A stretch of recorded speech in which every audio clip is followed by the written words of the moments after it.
Hi, I'm Randall from Randall's ESL Cyber Listening Lab, providing tips on language learning, culture, and human development.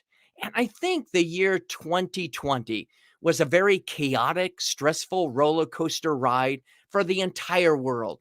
And the pandemic really radically altered, I would say, the global landscape of everything we do.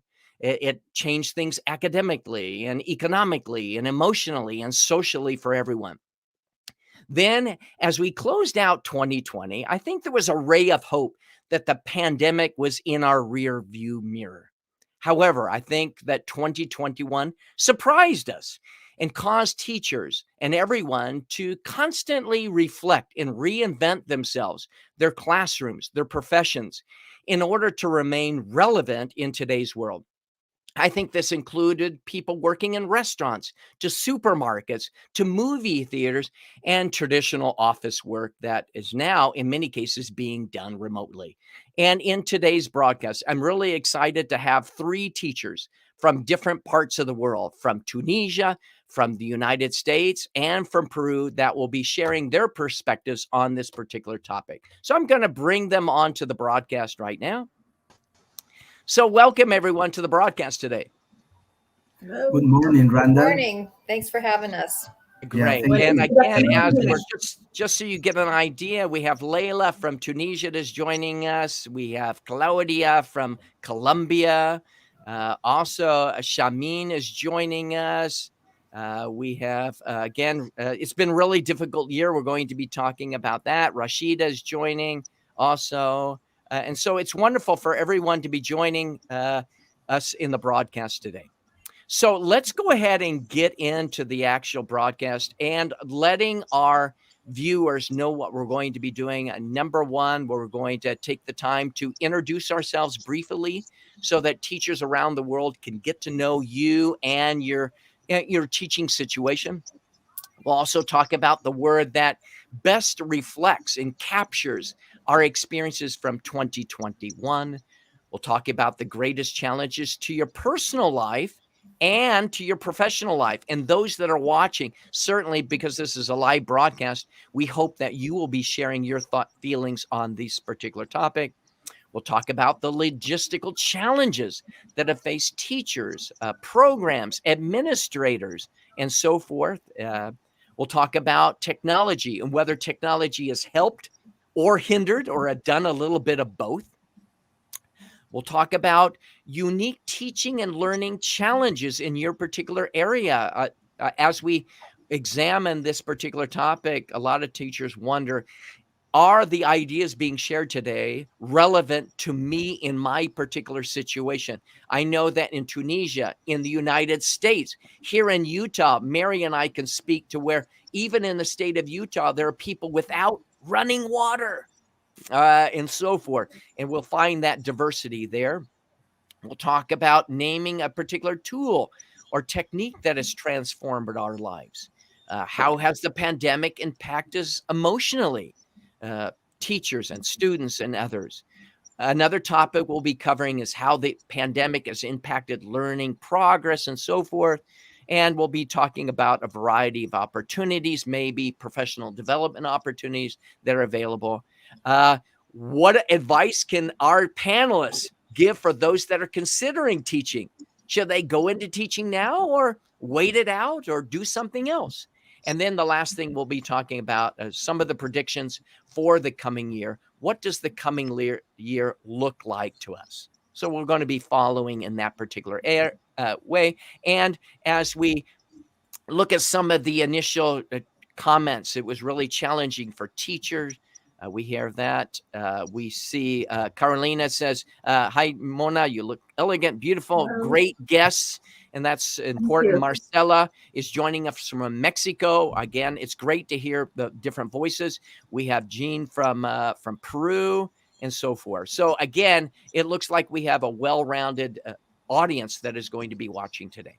So let's go ahead and start with some very brief introductions so that those that are watching today can get to know you better. And Mary, we're going to just start out with you. We are living in Utah. So could you just tell us a little bit about yourself, what you do, currently, and any changes in your work during this past year? Certainly. Well, first of all, I want to say thanks for inviting me to be part of this morning and to be working alongside with Mona and Jaime. So I appreciate that. Um, so, as Randall said, my name's Mary Porter, and I have been an ESL teacher for about 8 years until I made the switch in July to be the academic coordinator for Utah Global, which is an agency through Shorelight Education and a partner with University of Utah, to bring in international students to the university here. So I handle all the academic issues that we experience for teachers and faculty. And I've been doing that since July. As I said, prior to that, I was a teacher working alongside with Randall at the English Language Institute at the university as well. Right. And thank you very much. And again, both of us work in Salt Lake City. We really enjoy this area. And so thank you very much for sharing that. Let's just go on. Mona, tell us a little bit about yourself. Well, hi, my name is Mona. Thank you, Randall, for the invitation. Nice to meet Mary and Jaime today. Well, I teach at Ibn Sina High School. It is situated in Second, 15 kilometers away from the beach. And it is in Tunisia, of course, in North Africa. I've been teaching English for now 19 years, something like that. I started my career in a rural area in the country, but I moved to Msegna. This is my hometown. I've been teaching at Ibn Sina maybe for 12 years now, I think. I basically teach English, but I'm also involved in some extracurricular activities with the students inside the school. And if people noticed why we were smiling about that 15 kilometers from the sea, you mentioned that to me. I really enjoy the sea. I enjoy running. And I was thinking, 15 kilometers, I could run down there, take a dip and run home or something like that. So thank you for sharing that a little bit about yourself. And Jaime, and one of the things I do want to mention is that on my YouTube channel, Mona appeared. We were talking about specifically about your work, your activities. I think if people want to get to know you better and your work, they could watch that. Yeah. Jaime, let's talk a little bit about you. And when people think about Peru, they think about Machu Picchu, but talk about yourself and briefly about the diversity of the country and a little bit about your work as well. Well, thank you so much, Randall, for the invitation. Thank you, Mary and Mona, and to all the people who are listening and watching us in Facebook Live. I work at Universidad de Piura, which is situated in Peru, in South America, and I work at the Language Center, where we teach students from the different schools at the university, but I also work at the School of Education, where I teach British literature, American literature, grammar 1 or 2, or things like that. All right. And thank you very much. And I'm sure if you looked at each one of our countries, the United States, Peru, Tunisia, there's certainly a great deal of diversity within each country. And we have people that are talking about teaching English as a continuous learning experience. Thank you for sharing your experiences. And Claudia and anyone who is watching, feel free to make sure that you share. Nayeli from Mexico. Thank you, Nayeli, from joining. Also from Brazil. So again, and Melik says, Miss Mona is the reason why I carried on my English studies in English, all my support. So it's wonderful to see those comments today. And we're encouraging people who are watching the broadcast to share comments related to our topic. So let's talk very briefly about your teaching situations in the classroom. Number of classes, number of students, so that those that are watching could say, that is relevant. That is similar to my experience, or it might be different. Jaime, and then Mary, and then Mona. Okay. Well, in my case, Randall, as I said before, I work at the Language Center of this University of Piura, and I have 3 classes there where there are average 29 or 30 students. And the School of Education, I usually have 9 or 10 students. And during these 2 years, we have been working online, but starting in March, we will start working face-to-face. Thank God.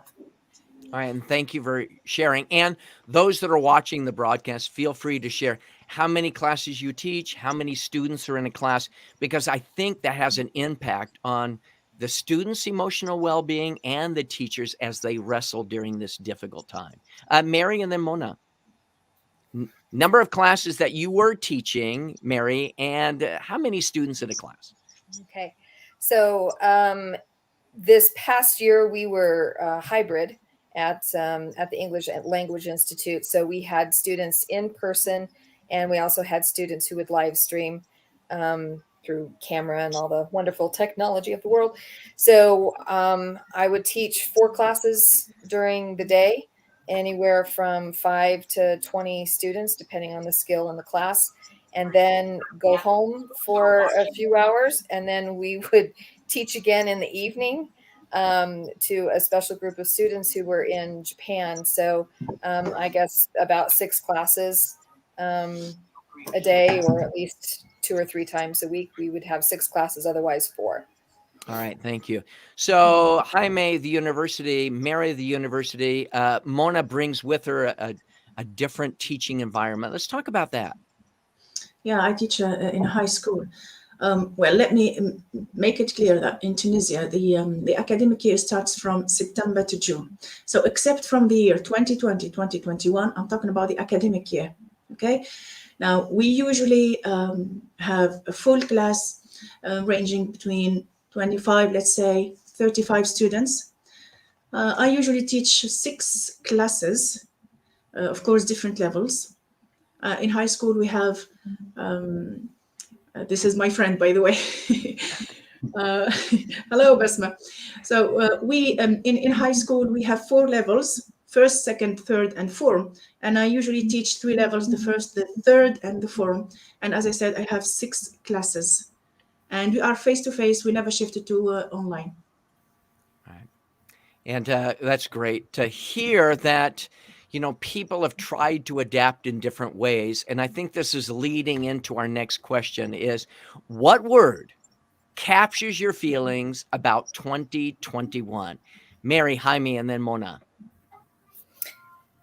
It can only be one word. Yeah, challenging. Okay, challenging. Jaime? Gratitude. And gratitude. And then Mona, what about you? Exhausting. Exhausting. So let's take those ideas when we think about the feelings of exhausting, Mona, gratitude. That's what Jaime mentioned, and then challenging.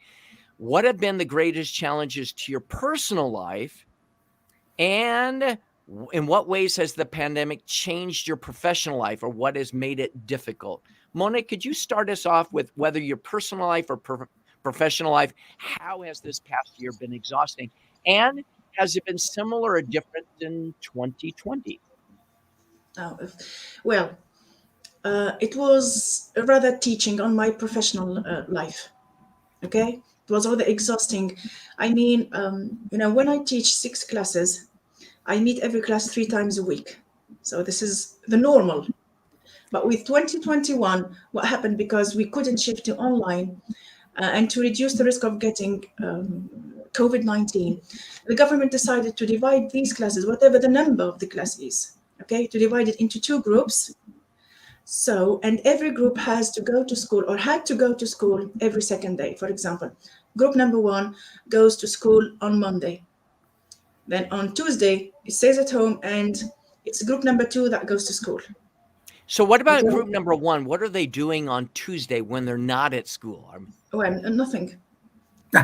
Well, they relax, but I think that was double faced. I think so. They relax on the second day, but at the same time, there was a cut in their studies. So many of them became lazy. So many became demotivated. Concerning the 4th formers who would be sitting for a national exam by the end of the year in June, that was really demotivating for them. They were stressed out. They were thinking about the curriculum. They were thinking about this cut. They only go to school 3 days a week instead of 6. I know the curriculum was condensed almost to the half, but still, that was very, very exhausting. So if I may talk about my experience as a teacher, At many times of the year, I found myself, teaching the same thing or the same lesson 6 times. For example, I have one level which is third form, but I teach 3 classes divided into 2, so we have 6 groups. I had to repeat the lesson 6 times. Then what was worse was to prepare 12 midterm tests every term. It's a 12 midterm tests. I had to deal with the listening, I had to deal with the language tasks, okay, for 12 groups. That was very exhausting. Did you feel it impacted your ability to teach as well? I mean, you mentioned Yeah, it did. exhausting. Did you feel Yeah, that, it did. boy, this is It did. difficult to juggle? It did. All what I was thinking about, when will this stop? When will things be back to normal? I'm ready to teach a whole class, 30 students in a class, rather than teach 15 students or even 10 students in one class and be in this kind of chaotic situation, in fact. Because at many And you times in the year, and you uh, mentioned also something really important about the number of students. So the total number of students, and you mentioned right before the broadcast about yeah, about names. Could you talk about that yeah, briefly? And then about we'll the names. talk about Mary. Well, what was also frustrating is that I couldn't recognize my students' faces because I only see the eyes, just the eyes. Then I couldn't match names with the eyes, and by the end of the year, I was unable to learn about 60% of my students' name, which was very frustrating and very embarrassing for me. Well, I usually learn the students' names. I usually call them by their names in class. Hello, Ahmed, or hello, Maram, or hello, okay? But I was really unable. I just looked at the students, took a few seconds to recognize the face or to recognize the name, and I failed, okay? That wasn't really nice thing. Yeah, or even in the hallway, when you're walking down the hallway and students are anticipating that you're going to remember their name. Often I think students are wondering, does she remember my name? And that could be really challenging. Yeah. Mary, could you speak to some of your experiences? You mentioned challenging. Yes, I can totally relate to the name situation, Mona, experiencing the same kind of thing. And I know that when I would go back to the ELI to visit and see students that I had online over the summer, they're like, Mary, and I'm thinking, oh my gosh, who are you? Who are you? Who are you? Yes. I can't remember. Oh, is this Akiho? Is this Yuki? Who is this? You know, and of course I remember you. You know. And then, as they Right. start talking about something, then you're like, oh yeah, okay, yeah, I do know that that's who that is. Yeah. But yeah, not to have that initially is makes it very challenging, very difficult. And while I was teaching, sometimes students don't have their cameras on. Whether they're having a bad day, they're not feeling well, or they just don't want to, and we can't make them. And so you're teaching, sometimes your entire class is a blank screen, and it's very, very difficult for me to teach when I can't see to whom I am teaching. It's already a lack of connection when it's online because it's not in person. But then when you can't see the student as well, that's even more of a disconnect, and that makes things very, very challenging as well. For me, also not being particularly technologically savvy, making that adjustment from and I was a fairly new teacher to begin with. I only started teaching back in 2013. So I was in my groove and very comfortable doing what I did in the classroom. And then now, I have to learn a new way of teaching and a new way of connecting, and to make sure that the students understand the material and we can still have that good learning experience online. And by the way, now you have to learn all of these new technological things. And it's complete freak out time, because you don't want to look like an idiot in front of your students, because they may think, well, she doesn't know technology, so what can she possibly teach me? And that And makes so, sense. yeah, so you feel devalued as a teacher immediately, and it affects the morale of yourself, which then, of course, can affect the morale and motivation within the classroom. And then when we go hybrid, okay, I have to connect with Mm. in person and online and adjust the activities and the learning structure to accommodate both of those types of learners and make sure that they're both getting as much as they can out of the classroom. And that makes it very, very challenging and exhausting And for teachers and for students. And Mary, you bring in a good point. Where we work at the English Language Institute, we had in-person students, but then we had a camera in the room, a student from Bolivia or from Africa or from wherever, and helping them feel a part of the class, I think is really difficult. I know Claudia mentioned she teaches 5 groups, different levels, 36 or 32 students. That's a lot of students. Claudia mentions that the idea of demanding, challenging, exhausting. Sonia says it was a really challenging year. I would be interested, Sonia and others, was 2021 any better than 2020? No. Okay, no. I'll just tell you flat out, no. And I think that was part of it. Like you were saying, people were, trying to hope, oh, maybe 2020 is going to be better. Some areas are starting to kind of come out of this, and then, that's not how it worked out. And it's like, this toying of emotions is, total roller coaster up and down. And you just, please let me get off this ride. Are we ever going to get back to normal? Anticipating normalcy, and then it actually, because of that anticipation, in some ways becomes more chaotic. Yeah. And this is Claudia. Remind me of where you are from. You're mentioning about the pandemic. We had to stop the university, had 8 months break. Trying to reconnect was really challenging. Let us know where that was. It feels horrible. Carolina from Mexico, it feels horrible to have that gap between teacher and students when it comes to connection. Mona, thank you for sharing. Total students that you had to remember, how many students? Well, it depends. Maybe 150, more or less. It depends. It depends on the year. It depends on the number of students in the same class. It depends. And that's a lot of students. I mean, I'm embarrassed to say I have, far fewer students. But I think a lot of people that are sharing, for example, Shamin saying, the pandemic taught me to capture different platforms and find the most appropriate one to match with my learners. We're going to be talking more about that in the broadcast. Roxy, please let us know where you are from. It has been very, very demanding at first, but now it's really rewarding because I learned a lot from myself and the abilities. This could be leading also into what Jorge is going to speak about. I could develop in a short time IT for my peers and even for my students. I managed to do it as a team. We did it. You mentioned, Jaime, about gratitude. Can you speak to that? Because I think all of us could find some silver lining in some of the things that we've done. Yeah, I agree with everyone's opinions about it's been very challenging, exhausting, demanding, because as I said before, many professors in my country lost their jobs. And the saddest thing was that many relatives, teachers, and students passed away. For example, I remember I had to give a class at 4 p.m. and I learned an hour before that my one of my nephews had died, and I had to give my class.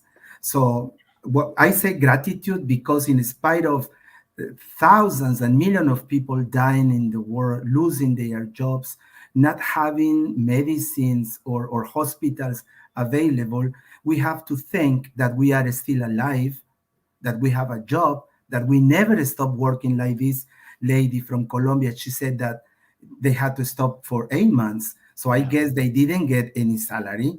So the same thing happened in my country with many people. They lost their jobs, they had to stop, or their salaries were reduced. But some of I would say that my university and other universities and schools were privileged because we didn't have any problem at all. What's more, we had more students than before. I guess because many students from very remote areas could attend classes virtually and they could just continue with their classes normally. So that's why, because they were not normal. Something that we haven't mentioned is emotional state. I sometimes finish my classes at 10 p.m. and I wanted to cry because I had classes from 7 a.m. up to 1, and then from 6 to 10 p.m. So I had to have my dinner between my classes. Like I had 10 or 20-minute break to have my lunch. So that's why I say that I agree with Mona's, Mary's, and the people who are mentioning their point of view, but I think that we always have to be grateful for what we are, what we have. Yeah. I agree. And I appreciate that. And one of the things that, as you become vulnerable, again, we've had several comments from people talking about their experiences. Claudia, again, from Colombia, says, we are very grateful in Colombia. Exploring virtual tools has been helpful to heal. I like that. I like that idea of healing, because a lot of times people, when you lose that connection and maybe reestablish connections in different ways, I think that's really important. A new chapter. Yeah. Sonia says, hey, I don't think 2021 is any better. That can be really hard. I think, Mary, you were saying the same thing. Jaime says, Carolina says, Jaime is right. It's an opportunity for students to reach out and so forth. Cloudy mentions different virtual platforms have helped. And one of the things that recently one of my children said is, Dad, life sucks. And I have to really say that there are many cases. And Mary, you mentioned about a sign in your office. What was that? Yes, the sign in my office says, I can't adult today. And there are times when I want that tattooed on my forehead, just leave me alone for 5 minutes. I cannot adult right now. Just go away.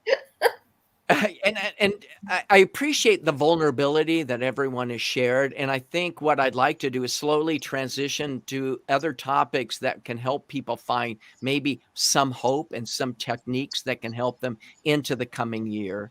And let me ask you just briefly, what were some of the logistical challenges that you, your students, or parents faced during the pandemic? Mona, you spoke to that a little bit about coming every other day and so forth. Jaime, anything specific in Peru Well, about the logistic challenges, not only in your area, but the country as a whole? yeah, many teachers, I have lots of friends in Peru, and they transformed their bedrooms into classrooms. And they had to deal with children where mothers kept on being mothers, but at the same time, they had to cook, and at the same time they had to teach, and at the same time they had to open the door because somebody was knocking or they were answering the phone. And I guess again that emotional stay has to do a lot with pandemic. The logistical challenge was that if it is what's hot and you didn't have air conditioning or a fan, you had to deal with that. So the most important, I would say, that for teachers in Peru was to adapt and adapt their bedrooms and change them into classrooms, put blackboards or posters, and create new things for their lessons. And I think that's a real challenge because, as you mentioned, many classrooms really took place in people's kitchens, in people's bed. Like Yes. right now, it looks like I'm in a beautiful studio, but I'm in my grandson's bedroom, here at home. If I turn on my virtual screen, I think many ways it's, been a real challenge. But let Yeah. me ask you, Mary, you mentioned about technology, and we want to hear from those that are watching. In what ways has technology helped, but also hindered teaching and learning? Could you speak to that, Mary, in any way? That Um, yes. I mean, you spoke a few minutes ago about that hybrid learning and so Yeah, forth. that I think, I think every day I walked into the classroom, it was, at least in the beginning, it was, well, at least we still have the camera. So for the students who can't be here in person, thank goodness we still have this opportunity to help them reach their goals, even though they can't be here. And I think in that way, it was great for us to be able to reach out a little farther in reaching students instead of saying, oh, no, I'm sorry, you can't come to the United States. You don't have your I-20 or your visa, so you can't learn, forget it. But this gave us that opportunity, which I think was really great. However, it does make it very difficult, especially in a hybrid situation, to kind of find that way to connect with both types of audiences, because they are different. And I don't think I had a full appreciation of the difficulties of online learning compared to in-person learning. But there's also that third kind of learning, and that's the hybrid learning, because it doesn't just affect us as teachers to try to accommodate different kinds of technology that we're dealing with, whether it's in person or technology, but you're also having to deal with how it affects the students. So when you're dealing with students on camera, it's affecting students who are in person. When you're dealing with students in person, it's affecting those who are online. And it's I think that. And thank you for sharing that. And I want to transition over to Mona. A lot of times, Mona, as I talk with teachers from around the world, they might have students in the same classroom, but they come from different resource-rich or limited environments. In other words, for example, some students might have access to a good internet connection, but 2 or 3 of my students come from a more rural part of the city who are very limited in the technologies that they might have. What can you speak about Tunisia in general, about something that I want people to be aware of in Tunisia in terms of the learning challenges facing students, whether they deal with resources, whether they deal with technology? Yeah, this is why we didn't shift to online anyway. Okay, because because in the big cities, most of the students, not all of the students, most of the students have a better chance to have access to internet. They may have their own computers, their own tablets, their own phones.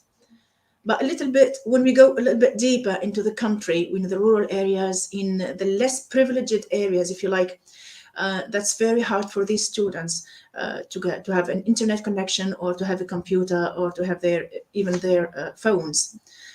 So that was the reason why the country couldn't shift to online, because these so many regions inside the country were low of resources, and that wasn't really possible in a very short period of time to provide all these areas with internet and all these gadgets needed for online learning.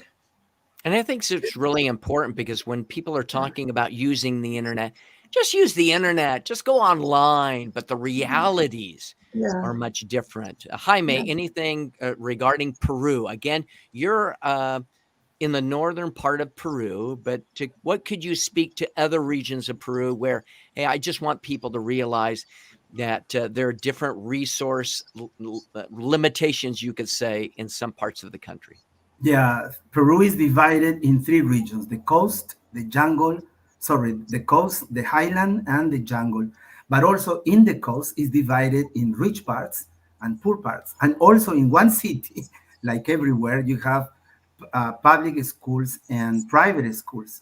And I know that, for example, here in my city and in other cities too, students had to walk 2 hours to find the highest mountain or the highest hill to get access to internet. Yes. There were some wonderful teachers who got their motorcycles or their bicycles, and they went from house to house teaching their students. How did they do that? I don't know. There was this famous Ecuadorian professor. We were crying. She was with us in one of our meetings, and she was explaining to us how, she said, Mona, she said, because they didn't have access to internet, she asked herself, what can I do to go and visit every single student? So I guess in Latin America, Bolivia, Ecuador, Peru, we almost have the same problem: internet connection, number one. Number two, the big difference between public schools and private schools. And also Yeah, and also the families who live only with the mother, or they just there is a big number of children, so that made more difficult the learning. I would not say the teaching, because the teachers were teaching, but the learning is the problem. Teachers don't know if their students are really learning, like in a face-to-face class. That's very true. Very, very true. Very well said. Thanks. And Yes, it thank you is. for sharing that. I think Yeah. even Mary and I could speak to the state of Utah in the United States. And there are many places in the United States where, even in Utah, no running water, no internet connection. And so I appreciate all of you sharing that some of the complexities of doing online learning are not as simple as we might suggest sometimes. Yeah. I think that's important. Mary, could you think of one skill, whether it's with technology or just human connection or soft skills, that has really transformed your teaching this past year? And again, it doesn't have to be related to technology. And I would be interested in hearing from people, even beyond technology. What skill have you learned to really stay connected and to improve your teaching? I think for me is remembering my humanity and compassion. And Yes. I'm reminded of that every time I meet another student. It's very easy to get into that teacher mode of you know well, I'm sorry that you're having a bad day, but you've known about this assignment for a week. Just do it. I mean, just get it done. There's deadlines. You have to have that responsibility. Blah blah blah blah blah. But that other part of you is like, okay, well, this student just had a loss in the family, right? Or a very dear friend has died from COVID or whatever. And then, of course, just as we were welcoming in some new students this past week, we had orientation. We have some students from Kazakhstan who, this poor young man, as soon as he came through the line and I was checking him in, he looked like he was on the verge of tears. And I hadn't been privy to the news. I didn't know what was going on because we were so focused on orientation. And I'm like, are you okay? And he's just, the chin is quivering, and I'm like, what's going on? And he said, you don't know about the news? No, civil war is broken out. And while he's traveling, and there's no internet connection, and he doesn't know if his family's safe, and now he's here all alone, and how am I going to start classes when I'm concerned about this and about um it throws you back. You've got students going through civil war, you've got death that students are having to deal with, and then you've got natural disasters, with wildfires that we had this past summer that are completely displacing people. They're homeless, or their schools burned down, or now their parents don't have a job because the business where they worked is completely burned down. It's very easy, I think, to really forget. Well, I don't want to say it's easy to forget about compassion, because that's Right. cruel and negative, and I don't mean it like that. But it's, at least for me, you get so tired of students not turning in their assignments. Like, come on, just turn it in, do your work. But you have to remember, students are going through an awful lot too, Right. and teachers are too. Let's not forget it's a two-side street. Everybody's got good days, bad days, but there's a lot that we have to remember that affects learning and Right. affects teaching. And it's Absolutely. interesting here. We have some Yassine says, I'm a student from Yeah. Tunisia. Not studying the whole program last year affected my performance this year. Yeah. And I Yeah. would be Can I say interested to something hear, here? Yassine, are you thinking about just Yeah. academically or emotionally or socially, perhaps all types? Can I speak for him? Yes, go ahead. Well, this is my student, in fact. All right, and what he's saying is right, is correct. Okay, learning half of the program last year, okay, was just like, I don't know. It was a great obstacle for them this year. Okay, this year they have the full program. Last year they had only half the program, and these students are asked and are supposed and are expected, if you like, to perform as good as they should be performing. While I don't want to say that we tend to forget as teachers. Maybe we do not really tend to forget that they have come to the new year or to this new level with half of the luggage they should Exactly. come with. Yeah. And this is a reality. They have come with half the luggage they need. And now we are supposed to teach them the whole program, and we expect them to be as good as they should be. And that's And that really, gives a whole level of psychological pressure that they yeah, feel. something Very much. which was really challenging this year was to keep the morale high, if you like. Yeah, Right. definitely. And I am really working on having on their mental health, if you like, and all the time I'm encouraging these students to have, I don't know, to have like extracurricular activities, and well, that's it. And I think that's important. I mean, we have some other comments from Layla talking about hybrid teaching. It could work for some students, but not others. Going back to Jaime, you were talking people who live in the highland from Peru having the opportunity to get online classes, which I Yeah. think is And really. the question was what there was the last question you asked. Uh-huh. What Oh, was it? yeah. The question was talking about skill, any particular skill. I That guess that connecting. I learned to connect because Raj Gill, a friend of mine from Canada, is now connected, and she just mentioned it that we as teachers, I guess that most of us have been focused on the tasks and the contents and the exams and the classes and the syllabus and what we are supposed to do. But I guess that the first thing was to connect with the students' minds, with the students' souls or hearts, if you want. Because if the student doesn't feel or doesn't think well or doesn't feel appreciated or connected or part of the class, he won't be able to produce. And I Or guess cared that for. yeah, and that's something that I learned with these 2 years. As I said before, sometimes I wanted to cry because some students told you some stories about losing a relative, a friend, not having what to eat, or they had to cook between in classes, or things like that. They were things that we never thought about. But when we were in their classrooms, we saw something different. But students in their houses, they were also fighting or struggling with different feelings, situations, and things like that. So I guess that connecting and accepting my personality, accepting that that I'm not that patient as I thought. So sometimes my students wrote to me, teacher, what's going on? Please cool down. And I say, I'm sorry, I'm sorry.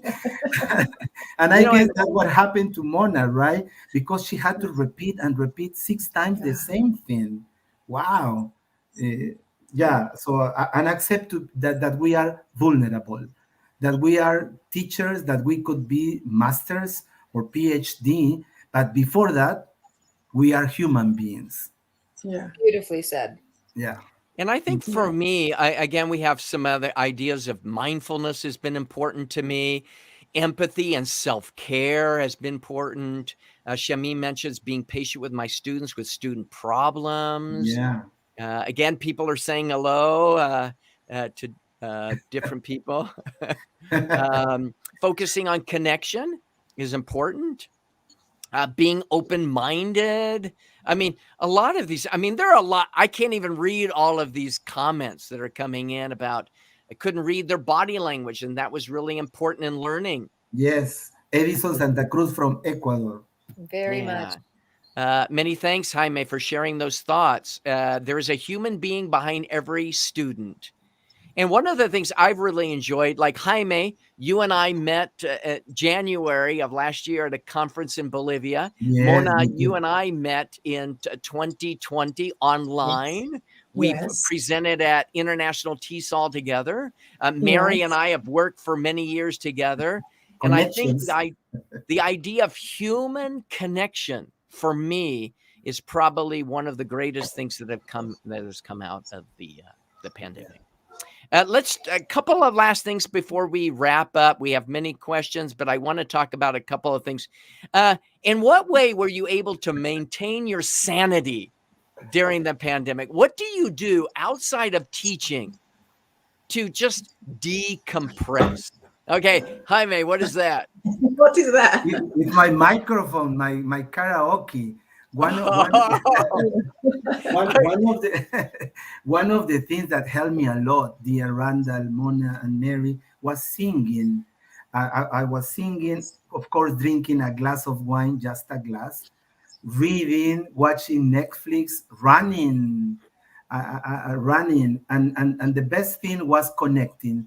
I started these international meetings, and I met lots of friends in different parts of the world, just like you, Randall, and that kept me alive. That demonstrated me that I was not the only one who was suffering.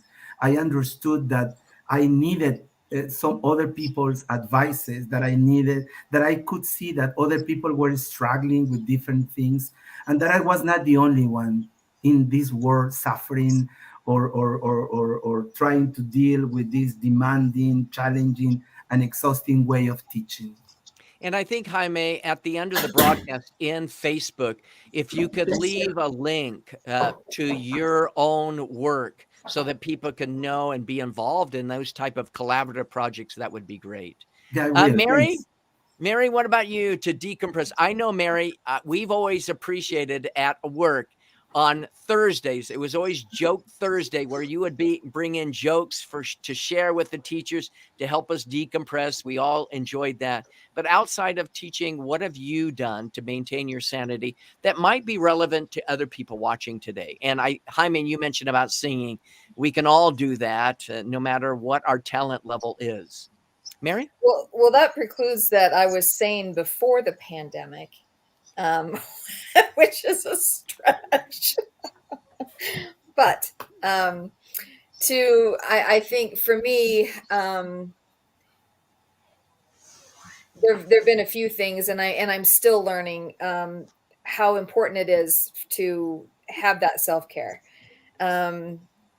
Because of all the teaching day and night, that we were going into, it's very hard to stop. Right. I have so many students to take care of and make sure that they're having a good experience and feel that they're connected. And when you're teaching at home too, it's like it just runs into your personal life. And so it can be difficult to find that line of where I need to stop. So for me, I just got my first house ever. And I have a huge garden, and I've never enjoyed gardening before. I like the result. I just don't like the work because it's a pain.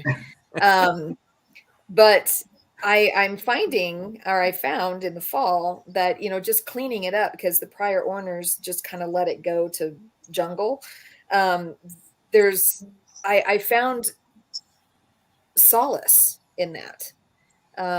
Getting my hands in the ground and making it nice. And it was very satisfying to see the result. Like, oh, I know I'm going to have to do this all again in the spring to clean it up again after the winter, but look at this and look at the potential and planting flowers that I hope will bloom in the spring and be able to see that.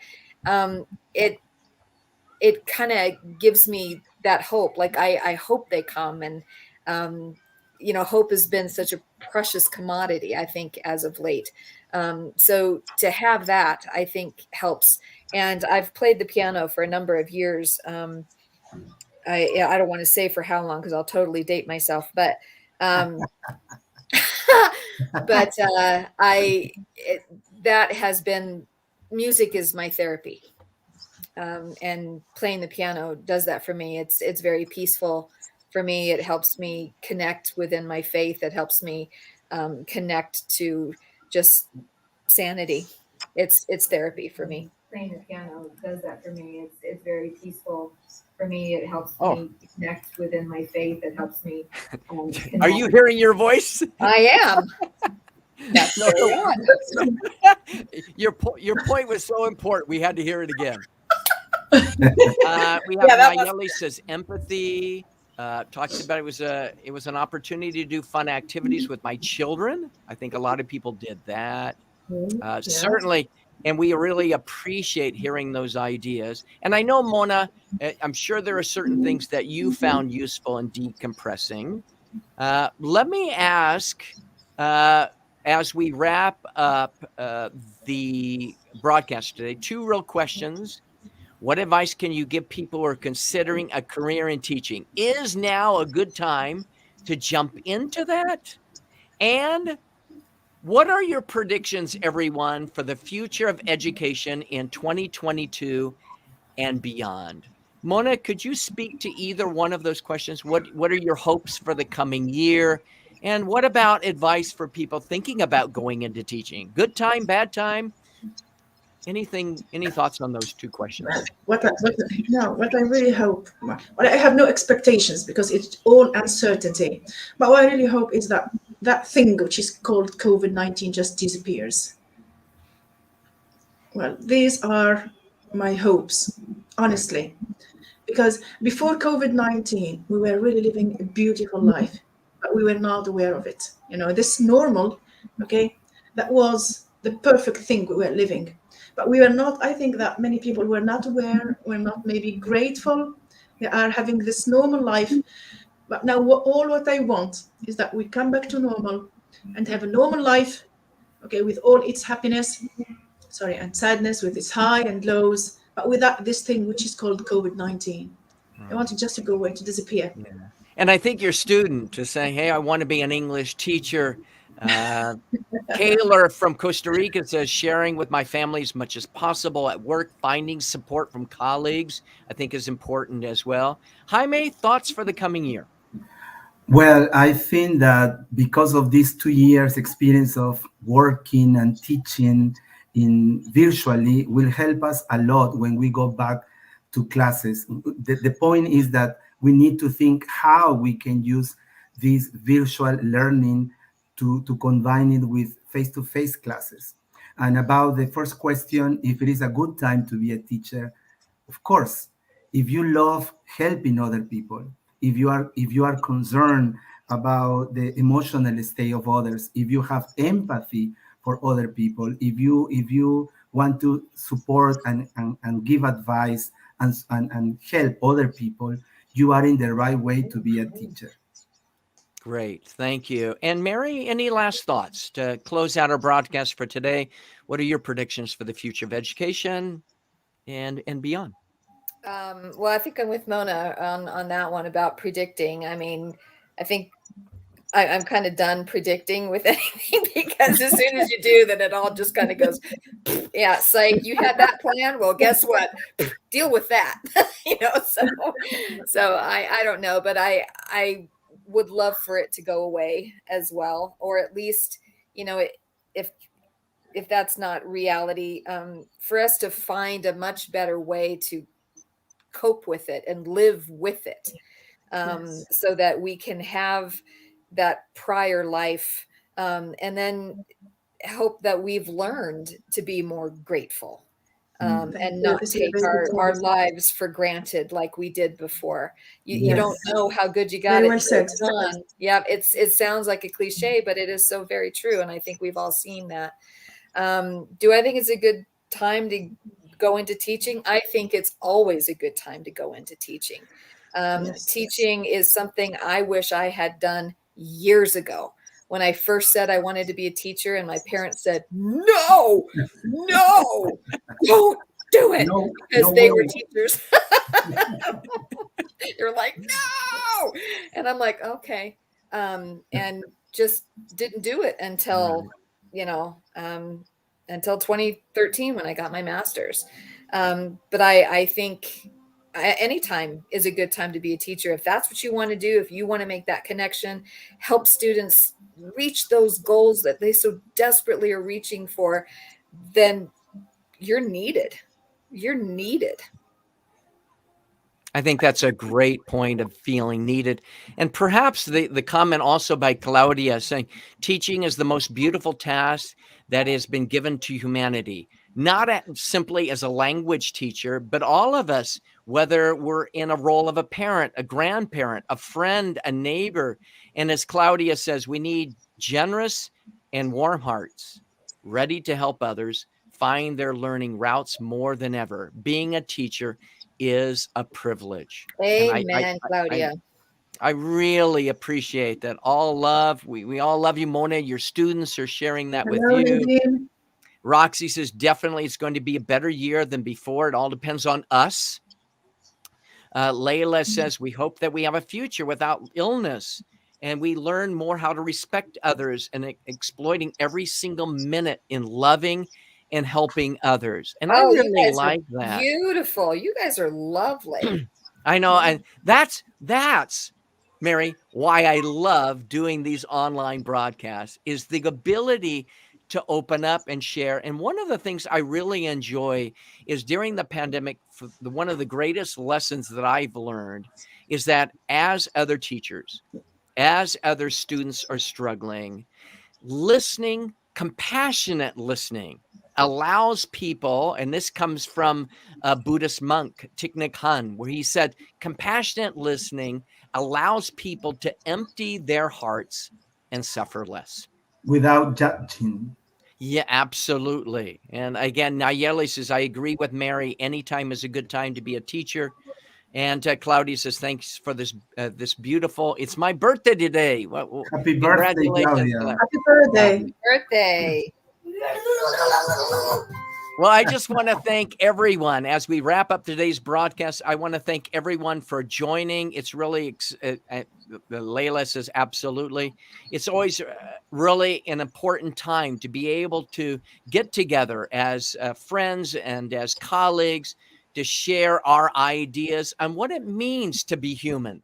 Again, great way to celebrate listening to your beautiful ideas. Wonderful. And I just want to thank everyone for watching the broadcast today, sharing your ideas. Building community like this is what makes my life happen, makes our lives change as we reinvent ourselves, as we show that radical empathy that everyone needs. And I want to thank everyone for joining us today. Have a wonderful day and an even better tomorrow. Take care, everyone. Thank you so much. Bye-bye. Goodbye. Thank Bye. you. Be safe. Goodbye. Bye-bye.